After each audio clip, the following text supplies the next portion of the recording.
Eccoci sullo stretto di Messina. Stiamo per sbarcare sul continente. Mi chiamo Olivier, sono belga, amo la bicicletta, viaggiare e l'Italia. Così quest'anno ho deciso di seguire le tappe del Giro per scoprire il bel paese. On y va!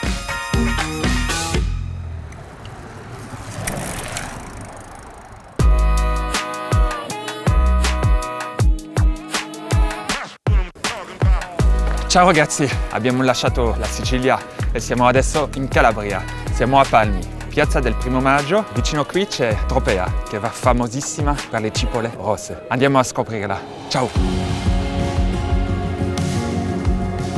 La cipolla di Tropea, l'oro rosso di Calabria, come la liquirizia di Sibari, l'oro nero di Calabria, riconosciuta DOP dal 2012, sono alcuni dei prodotti che fanno dell'industria agroalimentare Made in Italy il primo produttore al mondo di varietà IGP.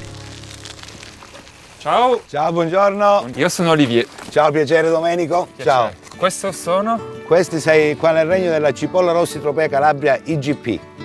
Bello! Il seme della cipolla di Tropea è stato importato dai Fenici, ha trovato le condizioni ideali nei nostri terreni che sono quasi sabbiosi. Questo fa sì che questa cipolla sia diventata una cipolla dolce. Oltre alla cipolla, cosa c'è in questa zona? Nella nostra zona noi siamo qua nella provincia di Vibo Valentia, abbiamo la famosa anduia, l'anduia di Spilinga e il peperoncino del Monteporo. C'è da dire che i nostri terreni sono fertilissimi. A parte il seme, noi abbiamo una condizione microclimatica con l'esposizione, noi siamo su un terreno a ridosso del mare, dove il mare mitiga i nostri inverni. Guarda il nostro bel mare, wow. Un verde turchese. Ma queste cipolle posso trovarle in Belgio, per esempio? Allora, anche se qualcosina all'estero si fa arrivare, mandiamo in Germania, in Francia, in Belgio, in Austria. Pensa che addirittura negli anni 70 esportavamo in America, ma adesso non serve perché la produzione viene totalmente assorbita dall'Italia, quindi l'estero si fa tipo extra, un bene di lusso, un di più.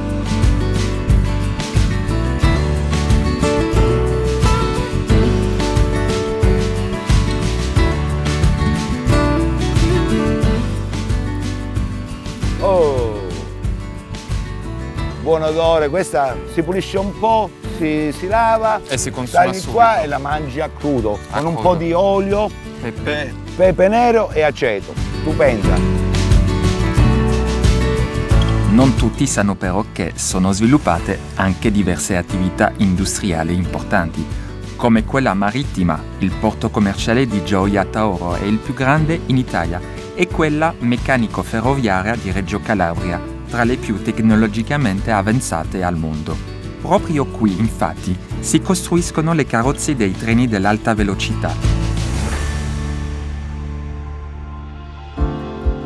Chiamata la perla della Costa delle Dei, la leggenda narra che Ercole, di ritorno dal suo lungo viaggio, si fermò sulle coste del sud Italia e qui fondò Tropea. Il borgo sorge in posizione scenografica su un alto promontorio di tufo e offre una vista che abbraccia tutta la costa.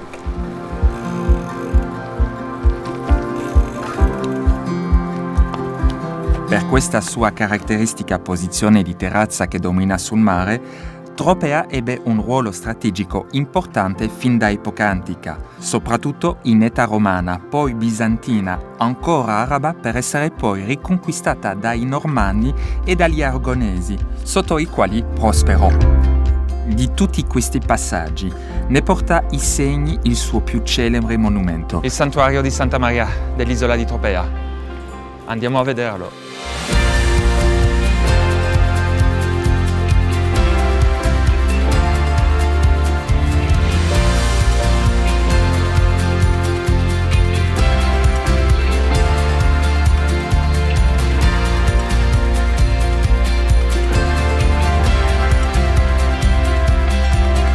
Scalea è uno dei paesi più antichi dell'Alto Tirreno cosentino.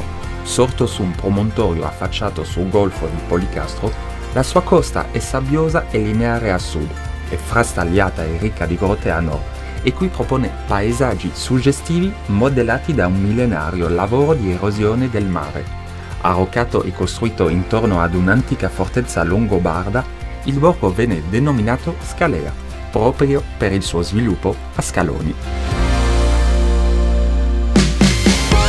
Nella prossima puntata, i murales di Diamante e Potenza, città delle 100 scale.